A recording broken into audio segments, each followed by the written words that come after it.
안녕하세요, 윤테크입니다. 오늘은 생애 최초 특별공급, 그리고 신혼부부 특별공급에 이어서 다자녀 특별공급에 대해서 알려드리도록 하겠습니다. 자, 여기 링크는 여기다 띄워드릴게요. 다자녀 특별공급은 국민주택의 전체 물량의 10%를 배정하고 민영주택에도 전체 물량의 10%를 배정합니다. 자녀가 3명 이상인 분들을 위해 제공하는 특별공급입니다. 그래서 자녀 수가 3명이거나 앞으로 자녀 계획이 많다면 꼭 알아두셔야 하는 특별공급입니다. 자, 특별공급은 평생에 딱 한 번만 쓸 수 있습니다. 집을 사시더라도 이 소중한 기회를 한 번쯤 꼭 체크를 해보셔야겠죠. 새 집을 사는 가장 저렴한 방법이 청약입니다. 여기 보시면 평생에 1회만 당첨이 가능합니다. 투기과열지구 내에서는 분양가 9억 원 이하인 주택만 청약이 가능합니다. 그리고 청약자뿐만 아니라 세대 구성원 모두가 무주택이어야 특별공급에 쓸 수가 있습니다.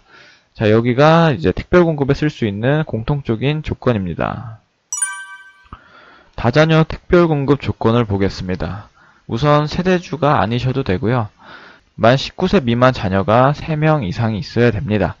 태아의 경우도 인정되고 입양한 자녀도 자녀 수에 포함이 됩니다. 그래서 이 입양을 통해서 조금 불법적인 일을 저지른 사람들이 꽤 많았어요. 이게 아무래도 많은 시세 차익이 예상되다 보니까 이렇게 입양을 했다가 파양하는 식으로 그렇게 알선해주는 브로커들이 많았어요. 아마 지금도 있을 수도 있을 것 같습니다. 근데 이런 거는 아무리 돈이 좋은 자본주의라지만 이런 건까지 하면은 그 아이한테 너무 큰 상처가 될 것 같아요. 그래서 이런 불법은 안 저지르셨으면 좋을 것 같습니다. 그리고 자녀 나이가 만 6세 미만이면 가점이 더 높아지는데 그거는 뒤에서 좀 더 자세히 설명해 드리도록 하겠습니다. 통장 가입 기간이 6개월 이상, 국민주택일 때는 6회 이상이라는 조건도 추가가 됩니다. 국민주택은 통장 가입 기간이 6개월 이상이면서 6회 이상 납입을 하셨어야 됩니다. 그리고 지역별, 면적별 예치금을 충족을 하셔야 됩니다. 기준은 청약하는 지역이 아닌 내가 살고 있는 지역으로 지역별, 면적별 예치금을 충족을 하셔야 됩니다. 민영주택에서는 특별공급이라고 할지라도 소득 기준이 없습니다. 자산 기준도 없고요. 그리고 국민주택 중에서도 60제곱미터 이하에서는 소득 기준과 자산 기준을 충족을 하셔야 됩니다. 소득 기준은 전년도 기준에서 월 평균 소득액의 120% 이하여야 합니다. 그리고 자산 기준은 부동산의 경우 2억 1,550만원 이하, 자동차는 2,764만원 이하여야 합니다. 자동차가 2대든 3대든 상관없어요. 한 대 자동차 값이 2,764만원만 안 넘으면 됩니다. 그리고 전용 면적에 상관없이 분양가 9억 원 이하의 분양 물량에 배정이 됩니다. 예전에 북일에 민간 분양할 때 평수는 되게 큰 대형 평수인데 분양가가 9억 미만이라서 신혼특공이나 생애 최초 특별공급은 없었는데 이 다자녀 특별공급은 있었습니다. 그리고 이 다자녀 특별공급의 가장 큰 장점이 당해뿐만 아니라 수도권 거주자들도 청약이 가능합니다. 50%나 배정이 돼요. 수도권에 사시는 분들도. 만약 서울에서 분양을 하는데 그 당해 2년 이상 거주 조건이 필요할 때 서울 당해 2년이 안 되거나 경기도 인천 분들도 이 50% 물량을 배정받으실 수가 있습니다.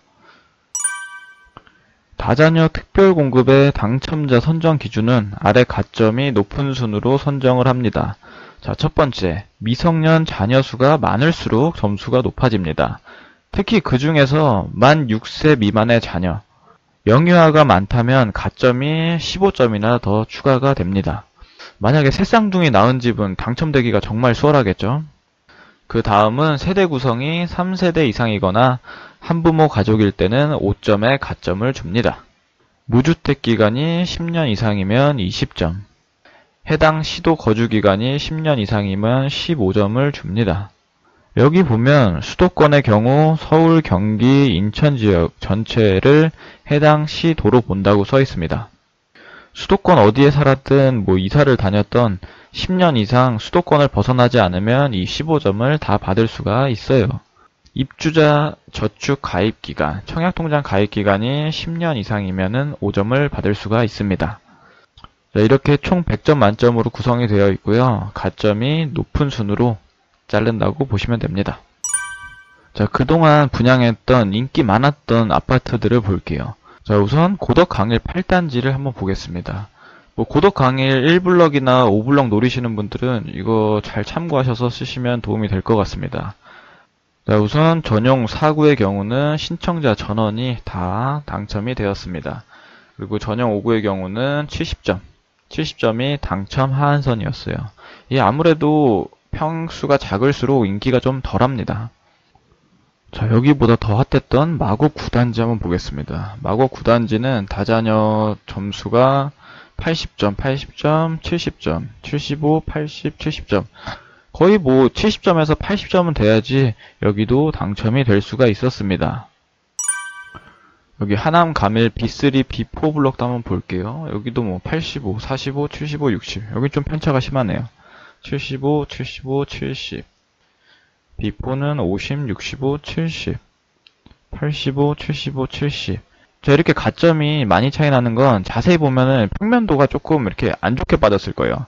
안 좋게 빠졌으면 조금 인기가 이렇게 덜 합니다. 그래서 가점이 낮으신 분들은 평면도 잘 분석하셔서 가장 인기가 없을 것 같은 타입에 넣으시면 아무래도 당첨 확률이 올라갑니다. 자, 마지막으로 과천 지정타 노리시는 분들이 잘 보셔야 되는 과천 제이드자이 S9 블럭의 최저 당첨 내역입니다. 여기는 당첨 하한선이 4구가 60, 50, 55, 60 정도 됐고 5구는 65, 85, 55, 5구C는 80, 75 요 정도가 됐네요. 뭐 작은 평수도 50점에서 60점 정도는 되셔야 되고 가장 높은 커트라인은 한 85점 정도가 돼야 됩니다. 인기 많은 단지들은 그래서 최소 75점에서 80점 정도가 돼야지 무난하게 당첨될 수 있는 점수라고 볼 수 있습니다. 점수가 낮다면 이렇게 좀 인기가 없는 평형을 노려보셔야 돼요. 뭐 이런 데 같은데. 자, 여기 과천 지정타에 관심이 많으시죠? 이번에 분양하는 과천 지정타가 10월 21일에 입주자 모집 공고가 나올 예정입니다. 뭐 청약일은 11월 2일에서 3일 정도 될 것 같고 발표일이 달라요. 그래서 이 세 군데 다 쓸 수가 있습니다. 발표일이 가장 빠른 게 10일 S4 블럭, 11일날 S5 블럭, 12일에 S1 블럭으로 좋은 단지 순으로 나와서 이 가점 높으신 분들은 진짜 고민 없이 그냥 다 쓰시면 될 것 같아요. 이게 당첨일 순서가 뒤바뀌어서 나왔으면 가점 낮으신 분들에게 약간의 희망이라도 있었을 텐데 아무래도 가점 높으신 분들이 그냥 이 세 군데를 다 쓸 것 같아요. 그래서 셋 다 당첨됐다가 이제 두 곳은 취소하시겠죠? 그래서 당첨 커트라인은 아무래도 조금 올라갈 것 같습니다. 그 대신에 S5나 S1은 예비가 조금 더 돌 것으로 생각이 됩니다. 자, 여기까지 다자녀 특별 공급에 대해 알아봤습니다. 앞으로 3명 이상의 자녀 계획이 있으신 분들은 미리 조건을 맞춰놓고 청약 당첨되시길 바라겠습니다. 특별 공급은 정말 아는 만큼 당첨 확률이 올라갑니다. 자, 오늘 내용이 도움이 되셨다면 구독과 좋아요 부탁드립니다. 감사합니다.